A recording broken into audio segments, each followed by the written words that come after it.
Good evening, dear students. Hope all of you are hale and hearty.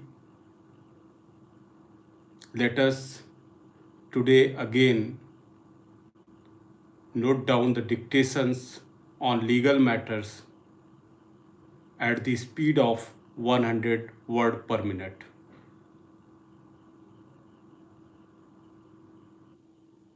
Get ready, start. We may also refer to a two-judge bench judgment of this court in the case of Narayan Malhari Thorat versus Vinayak Dev Rao Bhagat and another, wherein the judgment rendered by the High Court quashing the FIR under Section 482 was set aside. In the said case, an FIR was registered under Section 306 IPC stating that the son and daughter-in-law were teachers in a Jila Parishad school where the accused was also a teacher, used to make frequent calls on the mobile of the daughter-in-law and used to harass her. Despite the efforts of the son of the informant in trying to make the accused see reason and stop calling, the accused continued with his activity. On 9/2/2015, there was a verbal altercation between the son of the informant and the accused, and on 12/2/2015, he committed suicide, leaving a note stating that his family life has been ruined by the accused, who should not be pardoned and should be hanged. Under Section 482 CRPC, a petition was filed by the accused person challenging the FIR, which was allowed by the High Court and thereafter was challenged before this court. The appeal was allowed by this court and made the observations that we now consider the facts of the present case. There are definite allegations that the first respondent would keep on calling the wife of the victim on her mobile and keep harassing her, which allegations are supported by the statements of the mother and the wife of the victim recorded during investigation. The record shows that 3 to 4 days prior to the suicide, there was an altercation between the victim and the first respondent. In the light of these facts, coupled with the fact that the suicide note made definite allegation against first respondent, the High Court was not justified in entering into the question whether the first respondent had the requisite intention to aid or instigate or abet the commission of suicide. At this juncture, when the investigation was yet to be completed and charge sheet, if any, was yet to be filed, the High Court ought not to have gone into the aspect whether there was requisite mental element or intention on part of the respondent.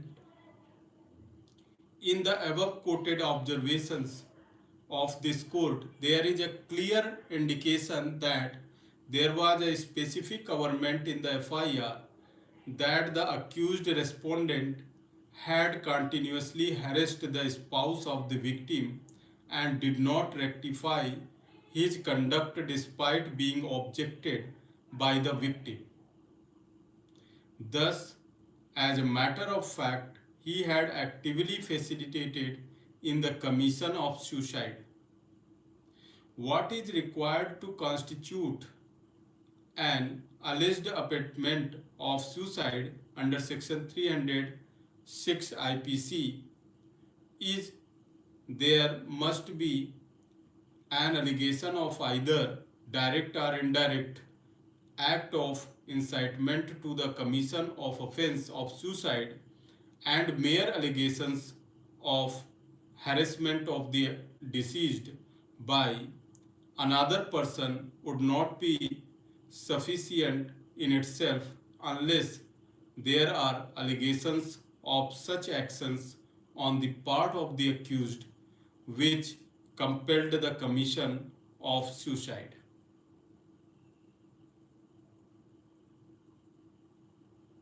Now, the second dictation is going to be dictated. Get ready.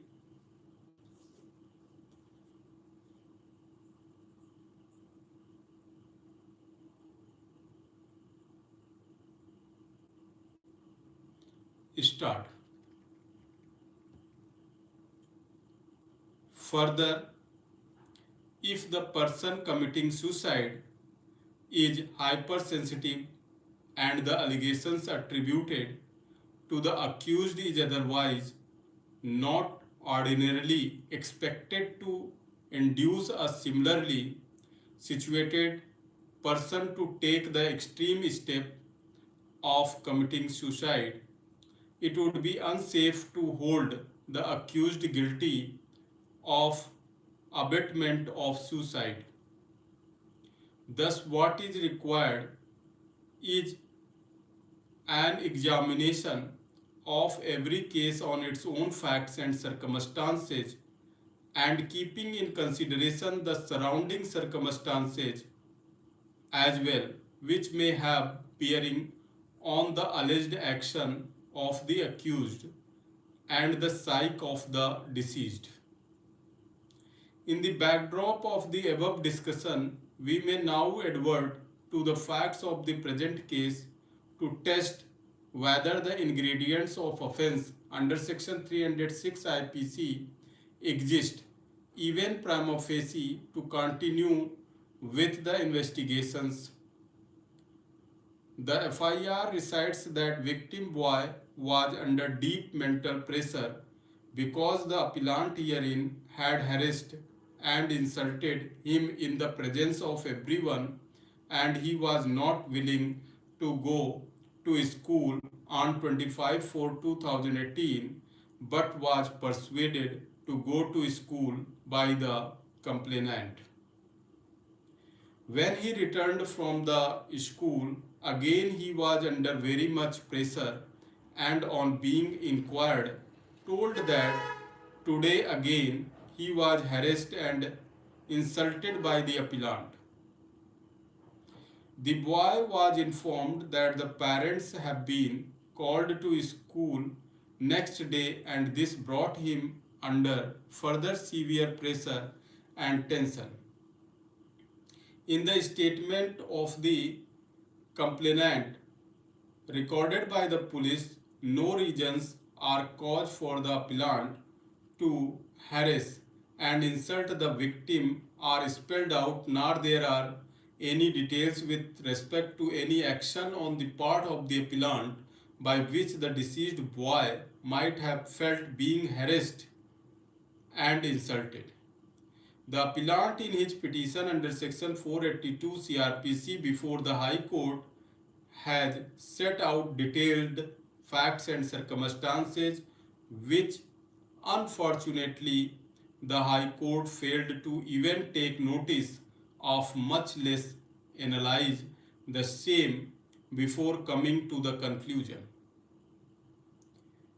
It was stated in the petition that as a PT teacher, he was imparting physical training to the students from 1 to 5 standard, and being a member of the disciplinary committee was also charged with the duty of maintaining discipline in the school, which included keeping a watch upon students and oversee that they are attending the classes instead of bunking the same and moving around in the school premises without permission. It was also stated that the victim, a student of class 9, generally used to bunk his classes and was warned by the appellant and the other school staff a number of times.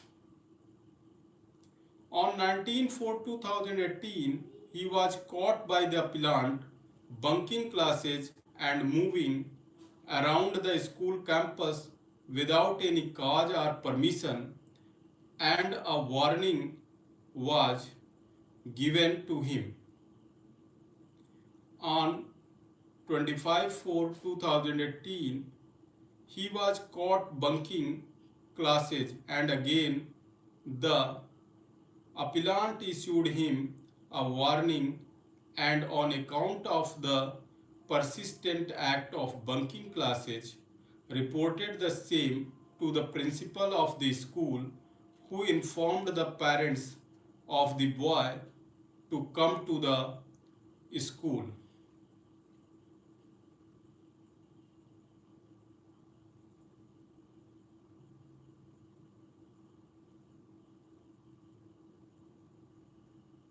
This was the second dictation of the day.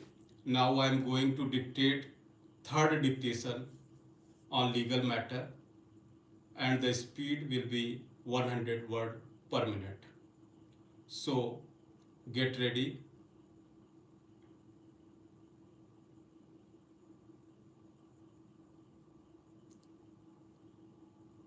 Start.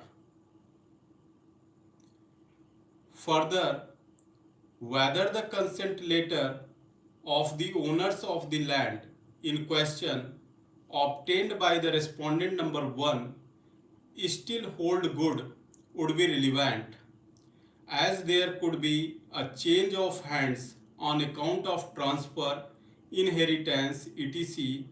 Connected with this are the legal issues.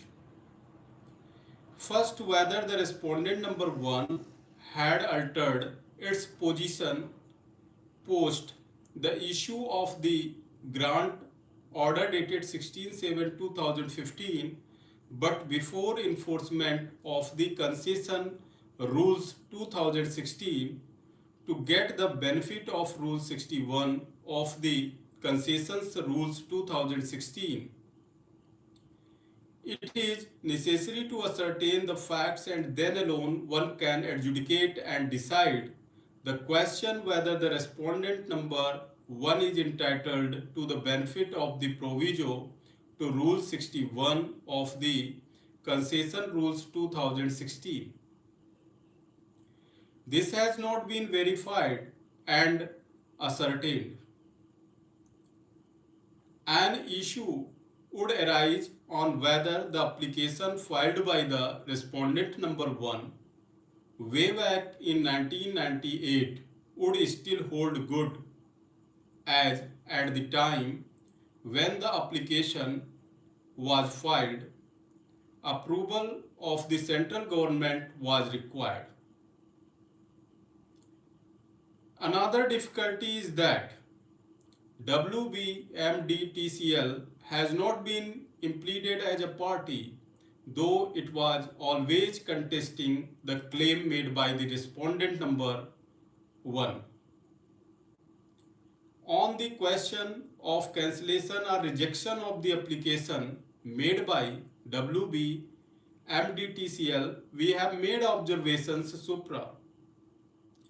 However, we need not examine these issues in light of the order and directions we are issuing. Further, we feel that the remand order should not be passed at this distinct point of time. Having said so, it is the stand of the appellant's state of West Bengal that they are owners of 20.87 acres of the land in question, and to this extent they have no difficulty in executing the mining lease. This being the stated stand, which has also been affirmed before us, there should be no difficulty in granting of mining lease for the said area to the respondent number 1. During the course of arguments before us, a reference was made by the appellants to the provisions of the WBLR Act 1955 and the judgment of this court in Thrasiyama, Jacob and others versus Geologist, Department of Mining and Geology and others, within bracket 2013, bracket close 9 SCC 725. We have not examined the said aspects which are left open and not adjudicated upon. The amendments made by the Amendment Act 2015 were not subject matter of decision in the said case and would have to be considered by the courts and the authorities as a judgment's binding ratio depends upon the legal provisions considered, interpreted, and applied in a given judgment. When the law changes by an amendment in the legislation, the amended legal provisions have to be considered, interpreted, and applied. Accordingly, and for the reasons stated, we partly allow the present appeal and set aside the impugned judgment with a direction that the government of West Bengal will execute a mining lease for 20.87 acres of land in favor of the respondent number 1. The writ petition number 20309 within bracket W of 2016 is thus allowed. This was the third dictation of the day on legal matter. Now I am going to dictate the fourth dictation. This dictation will also be at the speed of 100 words per minute. So get ready. Start.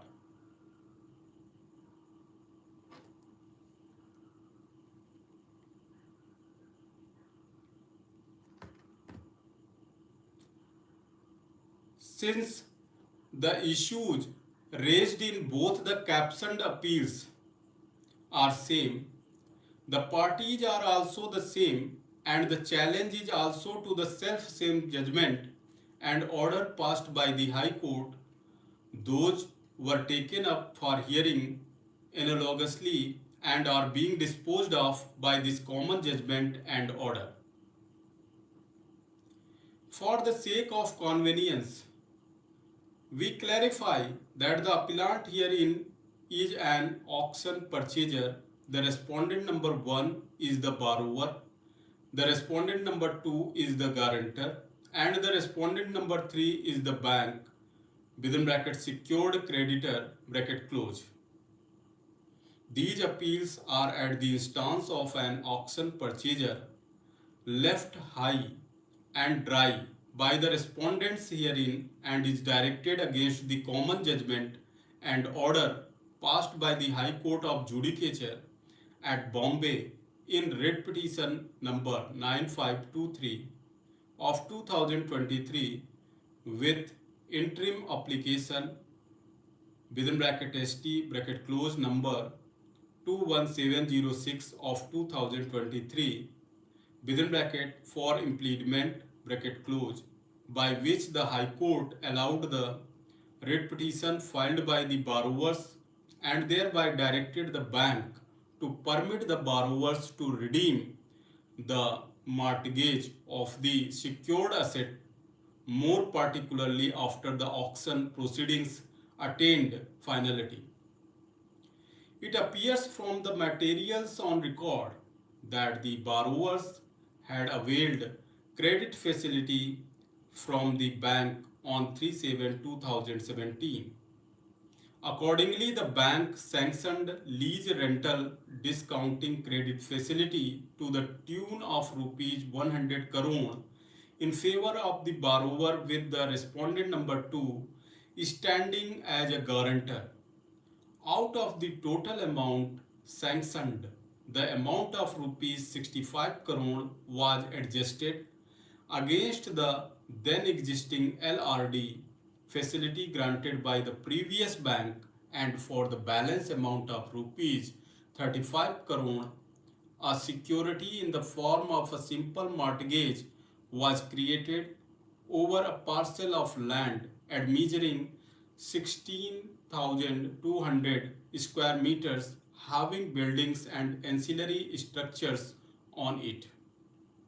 The borrower defaulted in repayment of the loan amount, and accordingly, the loan account was declared as a non-performing asset within bracket NPA bracket close. The bank issued a demand notice under section 13 within bracket 2 of the Securitization and Reconstruction of Financial Assets and Enforcement of Securities Interest Act 2002 for repayment of the principal amount along with interest, cost, charges, etc. As on 34 2023, an aggregate sum of rupees 123.83 crore was due and payable by the borrower to the bank.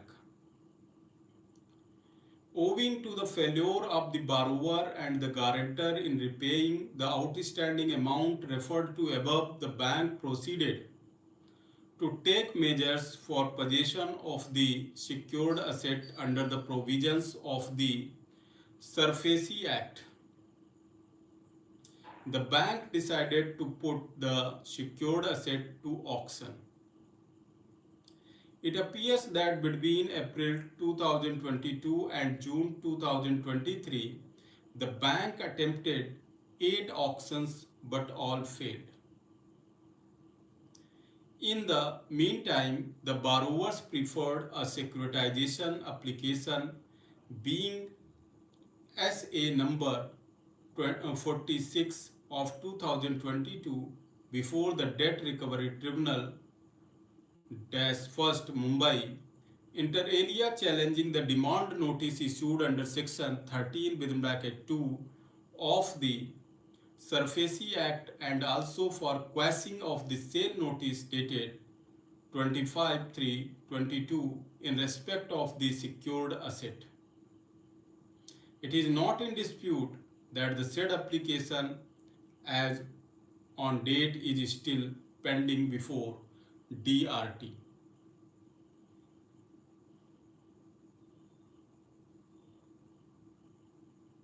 This was the fourth dictation on legal matter. Now I am going to dictate fifth dictation of the day at the speed of 100 word per minute.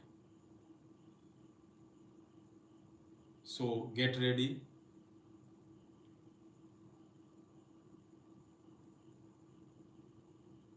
Start.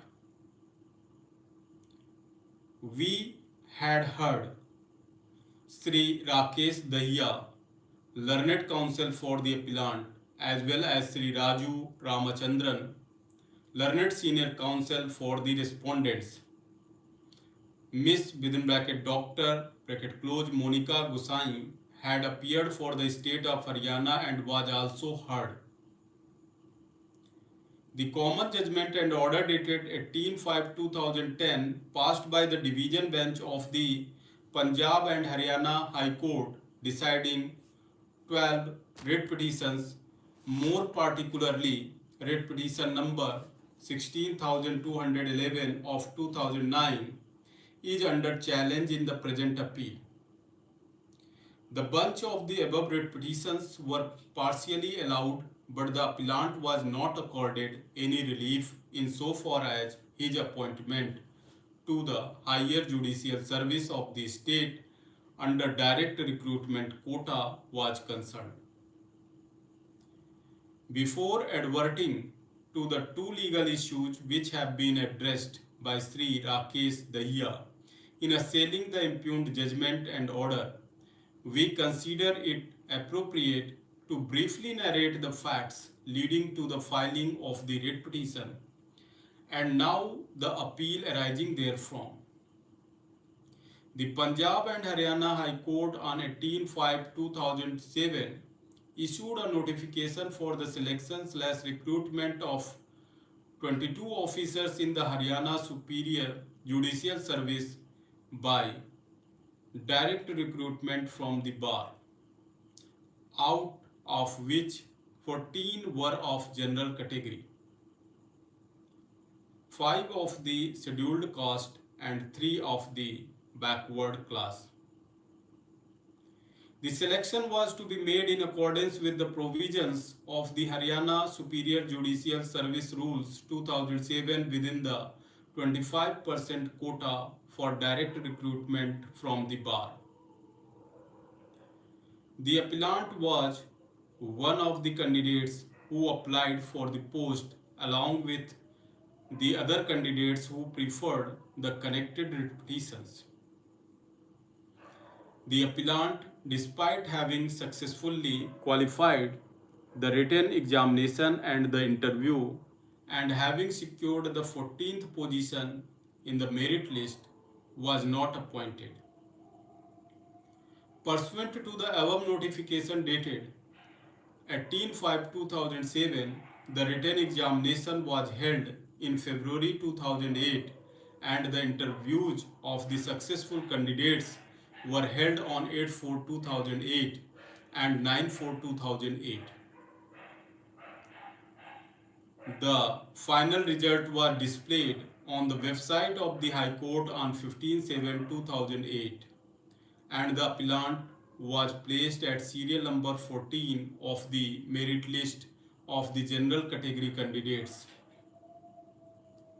In spite of the fact that 14 general category posts for direct recruitment were advertised and the appellant was within the first 14 general category candidates who successfully qualified the written test and the interview, he was not given appointment, whereas the first 13 candidates in order of merit were appointed. Out of these 13 candidates, one of the candidates, namely Jitendra Kumar Sinha, joined the service but later resigned. It is in the above factual background that the appellant invoked the writ jurisdiction of the High Court seeking his appointment against the 14th post of general category candidate inter alia on the allegation that the said post could not be kept vacant, more particularly in an arbitrary manner. It is also contended that out of the 13 candidates appointed, one of them after joining had resigned, and therefore in any case the appellant could have been adjusted against the said vacancy which subsequently fell vacant. This was the fifth dictation on legal matter of the day. Hope all of you have written well. Please join this channel daily at 10:30 p.m. for regular classes.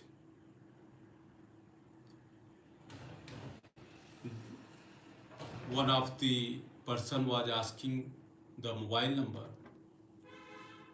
that is